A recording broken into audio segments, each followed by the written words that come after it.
Doctor Billy గ్రహం గారు దేవదూతలనే గ్రంథంలో ఒక వాస్తవ సంఘటన రాశారు. ఒక రాత్రి ఎడిసిరన్ దీవుల్లో అటవికులు జాన్ ప్యాటన్ అనే మిషనరీని ఇంటిని ముట్టడించారు. ప్యాటన్ దంపతులను చంపేయాలని వారు వచ్చారు. ప్యాటన్ ఆయన భార్య రాత్రంతా ప్రార్థన చేశారు. మమ్మను కాపాడు దేవా, దేవునికి మొర్రపెట్టారు. తెల్లవారింది, అక్కడ ఒక్కడు కూడా లేడు. ఒక సంవత్సరం అయిపోయింది. జాన్ ప్యాటన్ గారు అడవి మనుషులకు వాక్యం చెప్పడానికి వెళ్ళారు. ఒక నాయకుడు యేసుక్రీస్తుని నమ్ముకున్నాడు. ప్యాటన్ అతన్ని అడుగుతున్నాడు, పోయిన ఏట మమ్మల్ని చంపేయాలని మీరు ప్రయత్నం చేశారు కదా, ఎందుకు వెళ్లిపోయారు అడిగితే ఆ నాయకుడు ఆశ్చర్యంతో జవాబిచ్చాడు, ఆ రాత్రి మీ దగ్గర ఎవరున్నారు? చాలా మంది సైనికులు ఉన్నట్లుగా మేము చూశాము.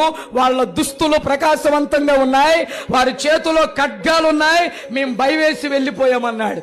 అప్పుడు అర్థమైంది, యెహోవా యందు భయభక్తులు గల వారి చుట్టూ ఆయన దూత కావలి ఉండి వారిని రక్షించారు.